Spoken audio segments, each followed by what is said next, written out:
You've been hurt before. Someone has betrayed you, stabbed you in the back. You want to learn how to have control over other people. How to make sure nobody can ever do you wrong. Well, I'll be honest with you. A part of me, when I learned what I learned, thought about this. But there's something deeper than that. You have to realize that you can't control people. It doesn't matter how good you are influencing people. You might be able to influence them for a little bit. But it's not going to be permanent.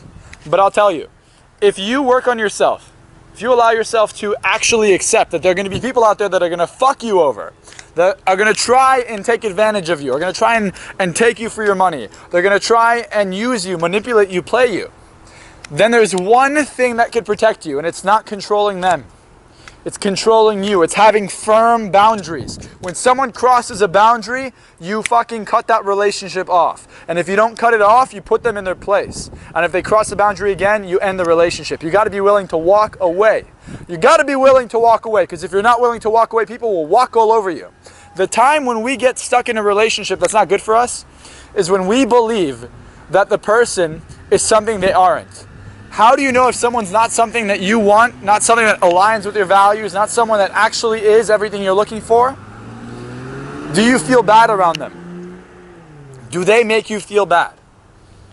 Sometimes you'll feel amazing with somebody because they're fitting this image of what you want. But most people will take the image of what they want and they'll put it on somebody that's not that. And they refuse to give up. They refuse to change. And that's the problem. If someone isn't that and you continue to hold on to that person, that partner, that friend, then what you're really doing is you're prolonging the time where you can actually find the right individual. Now, I'm going to teach you how to influence people, but there's something that I want to share before I do. This can only be used ethically. Because believe it or not, if somebody is influencing someone in a negative way that's not good for them, they'll feel it. And you won't be able to do it. Has someone ever talked to you and tried to persuade you to do something, but it felt really wrong? It didn't feel good? That's exactly what I'm talking about. So if you try to use these tools for the bad, for the wrong, and for just, in general, selfish, bad intentions for the other person, they're not going to work. I'm telling you right now, none of this is going to work if you're going to do that. I know, because I've tried. I've tried everything. I've tried because I wanted to learn. I wanted to see if I could get someone to agree to bad things, and you can't. You can't do it. You cannot influence someone to do something they don't want to do unless deep down they wanted to do it. Now, this is the principle here. Most people will try and convince someone to do something. But if you are trying to convince me to do something, I'm going to have resistance. You have to plant the seed in their mind so it becomes their idea, their thought, their belief.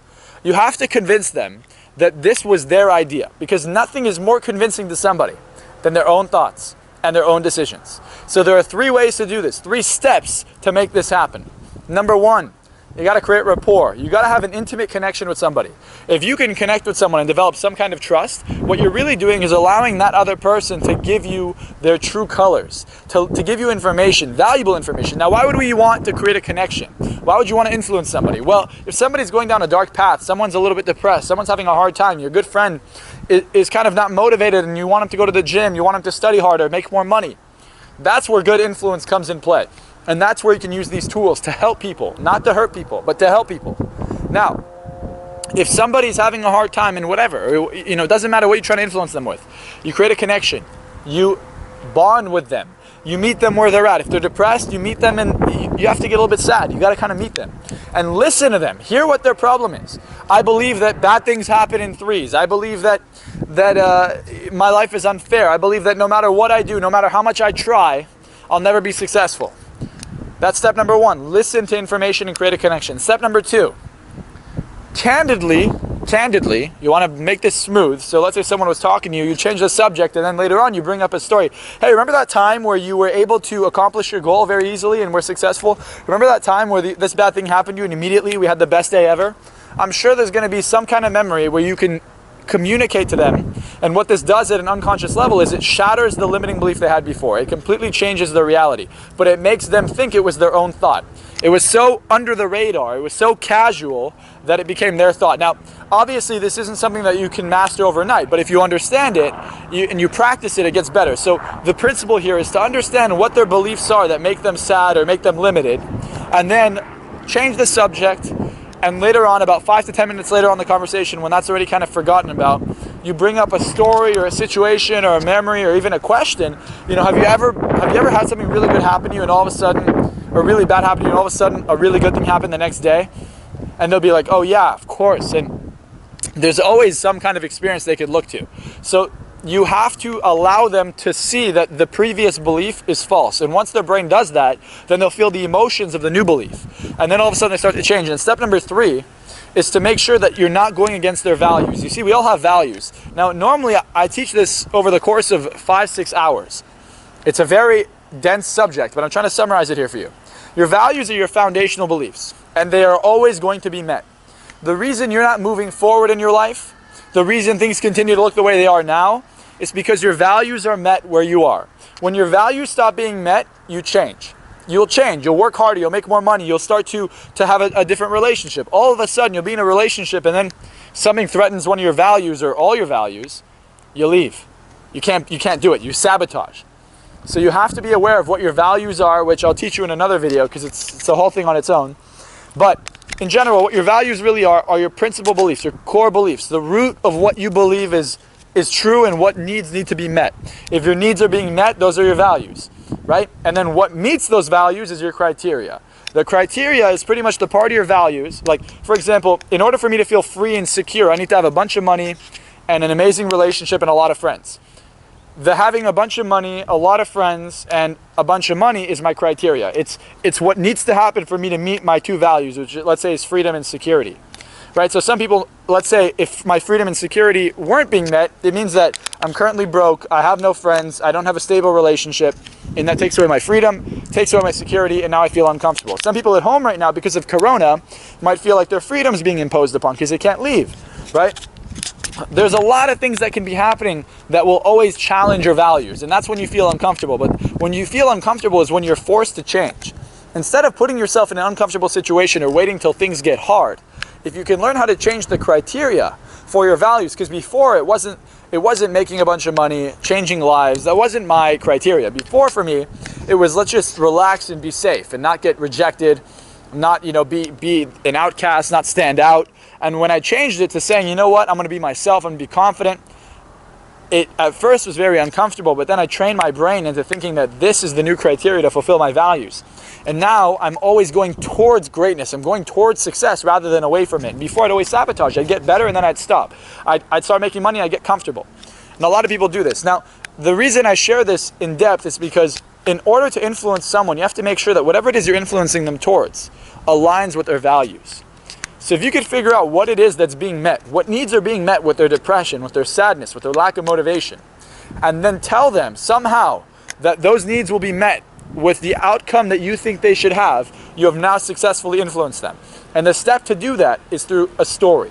If you could say, remember that time where these needs were met while you did this thing? Or imagine we did this. Oh my God, our life would be amazing if you and I could go to the gym every day. Oh my God, we feel freedom and security all the time, as an example. And they'll be like, oh yeah, and then they'll want to go to the gym. So that's the easiest way to influence somebody. Now, the reason someone's disconnected is because they feel like they can never, ever, for some reason, meet their values. So it causes them so much pain, because that's what causes people a lot of pain, is when your values aren't being met. Right? When you have a relationship that feels amazing, it's because those values are being met. And all of a sudden, they're not being met anymore, and now you feel a lot of pain because you feel like everything that was important to you is taken from you. You lose your job, you lose your house. These things are taken from you. Your values are now taken away from you. And that's why it's so powerful to understand this, because if you understand the things that drive human beings, you understand that you can influence others. And it's actually quite easy to do, but you have to do it for the better. Otherwise, it'll take away someone's values and you won't be able to influence them. It also breaks rapport. So, I can continue to go into this, but it's a much more complicated subject, and I cover it in my seminars and my coaching programs. But if you really want to dive deep into this and not only change lives, but learn how to reprogram your mind so you can go towards the things you want, literally change your values, change your criteria so you get the things you want on autopilot because your brain thinks you need it, then right now, click on the link below in this video and schedule a call with me or my team. And I'm going to show you how to take your life from where you are right now to where you want to be. I'm going to show you how to reprogram your mindset, reprogram your criteria, and even change your values around so you can get to where you want to go. Imagine this. Imagine you want to go to the gym, but you prioritize eating fast food because for you the pleasure of eating fast food is more important than working out. You're never going to lose weight. Or imagine you want to get good grades in school, but you value having fun more. What if you could switch the order up? What if you could change your priorities? You'll get more things done and you'll still have the things you want done. You'll still have the fun, you'll still get the body, you'll still be as healthy, you'll still be able to eat the fast food. You just have to prioritize things in a different way and maybe not do as much of one. So, I mean, this goes so deep. It goes so deep, but once you understand it, it could change your life in an instant and the people's lives around you. So right now, click on that link below, schedule a call with me or my team, and we're going to show you how to not only change your life, but how to influence others, how to influence yourself, and how to really understand psychology at a really deep level so you can have the most successful wealth, relationships, and health in your life. Again, if you like this video, subscribe, give it a thumbs up, and comment below. Also, click on that link below and schedule the call. Do not forget, because I'm telling you, one call can change and will change your life. Just schedule that call, subscribe, and give it a thumbs up.